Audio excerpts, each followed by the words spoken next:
Alright, how we doing, guys? Dino here, fundamental guitar. Got a lesson for One Dance by Drake. Had a couple of requests from two of the students that I teach, in fact, to learn this one. So worked it out with the capo and without. So slightly easier chords and then jazzier chords with barring and stuff, more my kind of vibe.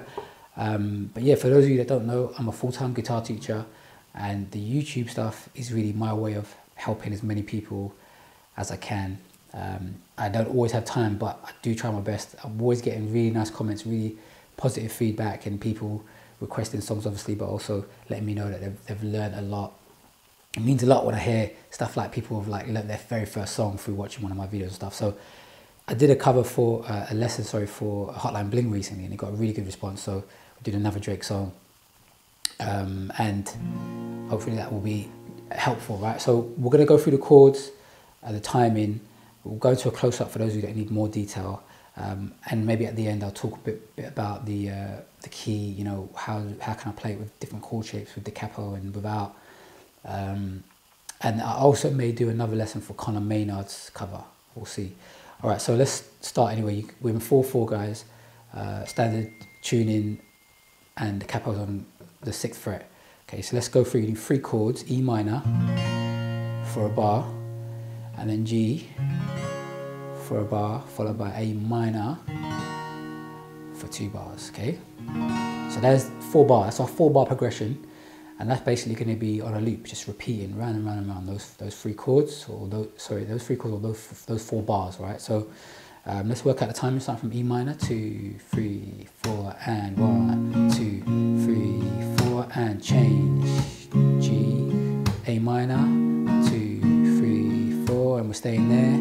2, 3, 4. Okay, when you go back to E minor, that's either you end on the 1 chord or you start and repeat again. Okay, so let's take the capo off and have a listen to how it will work. What the chords are going to be. It's the same timing, but we're going to start with a B flat minor 7. Okay, and guys, these chords and the one with the capo, the tabs are in the description, so look there, and there'll be chord charts online that you can find. From B flat minor 7 to D flat major 7, followed by E flat minor 7. Okay, it's a 1-3-4 progression in the key of B flat minor. All right, so maybe we'll talk about that at the end, but here we go. Let's time it out for B flat minor 7. 3, 4, and 1, 2, 3, 4, and 1, 2, 3, 4, and 1, 2, 3, 4, and with a little bit of melody. So I need a one dance, got a Hennessy in my hand, don't know the next words. Okay, there we go. All right, let's go into a close-up now, guys, and start having a more detailed look at what's going on. Okay, so we're going to start off with the capo version, slightly easier chords. E minor for a bar, as we said, G for a bar, and A minor for 2 bars. Okay, so you get a little close-up view of the hands and what they're doing. Let's look at the rhythm that I was playing. 3, 4, and let's go around again. 4 and 3, 4 and 3, 4 and 3, 4 and. Okay, so you get the idea. Let's slow it down a little bit. I'm playing the bass note and then 2 of the treble strings. Okay, so on the chords with low E string root, I'm playing the bass there, and I'm keeping these things on 2, 3, and 4. Okay, so you go to G, it's the same. The only thing that's going to change in the A minor is the bass note on the thumb. Now it's going to go to the 5th. Yeah. So work on that timing and you know, working with your thumb and your fingers, and then you're going to notice that the bass note isn't sounding right because it's ringing out. You shouldn't be hearing that. Okay, you should be hearing the treble strings ringing out on their own. Yeah, can you hear that? Nice and clean. So how's that happening? When I'm playing the bass note, I'm using my palm to kind of mute it there, and I'm coming up with the treble string here. Yeah. So these are little things that I didn't even really notice that I'm doing myself until I start breaking it down to teach. But it takes time to develop it if you're overthinking it, but really you should use your ear as a guide, and you'll find that your hands sort of just do whatever is necessary to get the desired sound or the desired effect. So there we go, there's the chords. You can change the rhythm, because if you're not playing along with the track or the instrumental, then you can do loads of different things. Start strumming through hammer-ons. The hammer-ons sound cool, and then little scratching. Okay, so the hammer-on with the E, I like to play the chord and then hammer on the whole chord. You could do the same on the G. You could throw all of it down, or just the 2 fingers or 1 finger. I think these two sound pretty cool. And then the A minor would be nice to throw your index and then leave the index on, and then throw your other 2 fingers down, or isolate 1 note. And it's nice. Throw a little chop in there.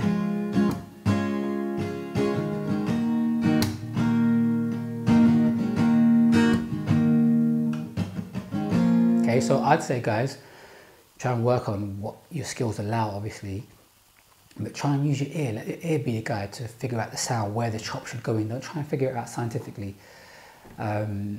It's going to be too much for your brain, right? So have the melody playing in your head, obviously, or get someone to sing along with it. Or if there's no melody, just go with the progression. You know, go with whatever sound you want. The chop here, you could even go with just a nice little laid back bass and treble percussive, or with, yeah. So let's leave that where it is and go with the open version here. So we're starting with B flat minor 7, so 6th fret. Okay, you could play it different ways. This might be easier, to be honest, but it's what you're more comfortable with. So we've got B flat minor 7, D flat major 7, so middle 4 strings, and then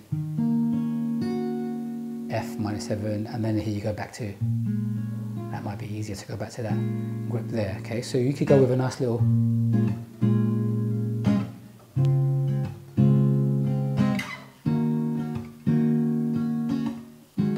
throw a little hammer on.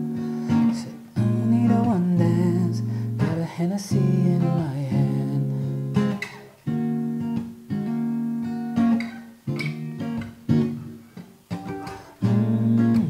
So you get the idea, you get a little close up there, what you can do.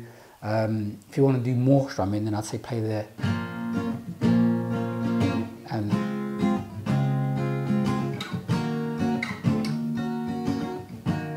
so what I did there was, went back to B flat minor 7, but with the bar, full bar, so you can strum, yeah? Okay, there we go. That's loads of different things you can do there with those chords. And remember, guys, the tabs are all in the description. Okay, so I'm just going to finish up here, guys, with a little bit of theory in relation to the song, and I want to talk about the key that we're in. I mentioned earlier that we're in the key of B flat minor. Okay, so I want to go a little bit deeper into that. For those of you that, you know, you just wanted to grab the chords and the timing, then that's cool, you can bounce. There are some people, however, that just want to go a bit deeper. I often get questions asking me about the theoretical aspect of the song they just learned, and I like to use the songs as a vehicle to learn more about what's going on in the musical aspect. Okay, it's the theoretical, so it's applied theory, very valuable. So for those of you that want to stick around, you may find this a bit helpful. Some of it may sink in, some of it may be a bit much, but you can add it on with dedicated theoretical lessons, which is what I don't do. I normally just teach the songs and a little bit of theory within that. So, all right, let's get on with it. Let's try and get through. We're in the key of B flat minor. Okay, so the first thing you need to know is the scale of B flat, right? So I'm going to put it up as an annotation and try and play along on the A string so you can see it in a linear fashion. You can see the intervals. Okay, so we're starting with B flat. That's the first note. Then we're going C, which is the second note. Then D flat, third note. Fourth note would be E flat, and the 5th note's going to be F, and the 6th note will be G flat, and then the 7th note will be A flat, and then the 8th note back to B flat, but obviously an octave higher than when we started. Okay, so once you've figured out the notes that are in the scale, we can start to build chords on each degree. Okay, so the way it's going to work out, I'm not going to go into why it's going to work out this way, but this is just sort of like a starting point, guys. It's like a little bit of a textbook way of approaching the key. All right, it's going to work out that the first chord is going to be a minor, second chord will be a diminished, then we'll get a major chord followed by a minor chord, a major chord, and a major chord. So I'll try and annotate this as well, or I'll put it in the description somewhere to help you guys follow along. Okay, so that means that our first chord, and I'm going to play them on the A string, is going to be a B flat minor 7. So I'm just extending the chords, putting minor 7s and major 7s. Okay, so B flat minor 7, and I'm going to play a C, not diminished, but minor 7 flat 5. Okay, it still works in the key. Then we're going to go D flat major 7, sorry, to E flat minor 7, to F minor 7, to G flat major 7, and A flat major 7, and finish up if I can squeeze it in. There you go, B flat minor 7, all on the A string. Not practical to play all the chords on one, rooted on one string, but you get to see the linear movements and the shape changes and the intervals of the scale as the chords are moving along. Okay, so you're going to be like, well, okay, right, that's all nice and interesting, slightly baffling information, but what can I do with it, or how's it going to help me? Well, the first thing is going to help you. I'm sure I must have mentioned earlier that the chord progression in this song is a 1-3-4 progression. That basically means it's using the notes. Like if we was to isolate the bass notes, you'd go B flat, sorry, D flat, and E flat, and back to B flat. Okay, so you know that from the scale, that's the first note, the third note, and the fourth note. So when we say the chords 1, 3, 4, it's the chords that were in there. So B minor 7 is the 1. It was this chord built on the first degree of the scale. D minor 7, D flat minor 7 is the third. D flat major 7, sorry, third, and E flat minor 7 was the fourth. Okay, so now you can understand a little bit about when people use numbers, the number system, for communicating chord movements and progressions. The next thing would be to understand what you can do outside the realm of those 3 chords. So remember, you're using this song, but then you might want to just put together a chord progression in this key, or change the arrangement of the song and do a little remix section or whatever, and then you want to bring in the next chord because the 3 chords are sounding so boring. The most obvious one to go for would be the 5, because if you know a little bit about chord movements and cadences, the 1-5 cadence it's got the most tension, okay, and so it adds a lot of flavour to the progression. So the 5 chord in this instance is going to be the F minor 7. So you could go B flat, so the 1, go to your 3, which is the D flat major 7, go to the 4, and then the 5, back to the 1. Okay, so it could be a little breakout or a little musical 8 or whatever, and then you can take it even further. You know, you can mess around. The diminished or minor 7 flat 5 might not sound great, but then you could make it work. Go with what sounds good, what works according to what you're doing. You may do a mashup and bleed it into another song that's in the same key, and it can work, right? So it's giving you ideas and options. Let's look at how this all works with the capo, right? So when the capo is on 6, how am I still in the same key, right? Normally the capo, we think of it like just makes it higher or lower, which it would do if you started on 6, but then went up 1 semitone, 1 fret, you'd be going up. So from B flat minor to C minor, and if you went down, obviously you'd be going from B flat minor to A minor. And then the main way you're going to notice it is the vocalist is going to suit their voice, right? You just keep playing the same shapes. But how are you able to play those shapes and be in the key? How comes you're playing E minor and it's really a B flat minor 7? Okay, well, we'll just try and explain it in the simplest form. The capo amplifies or increases the value of whatever chord you're playing by whatever the fret it's on. So we're on the fret 6, the 6th fret, so times 6.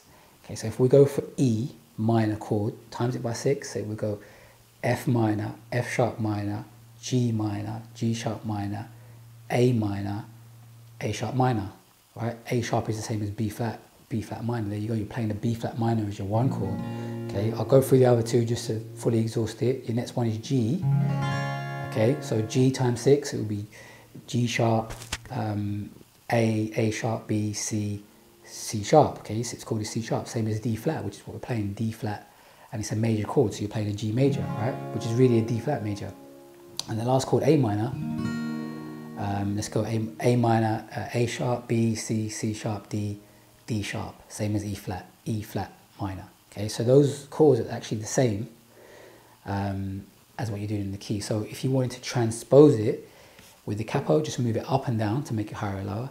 And if you want to transpose it with the bar chords, just move those bar chords, because they're movable chords, up or down as well, to suit your vocal range. Okay, so there we go. It's a lot to take in. Some of it's going to, sink in, some of it just over your head. As always, if you've got any questions, leave a comment and I'll get back to you guys, and hopefully I shall see you again soon. Take care.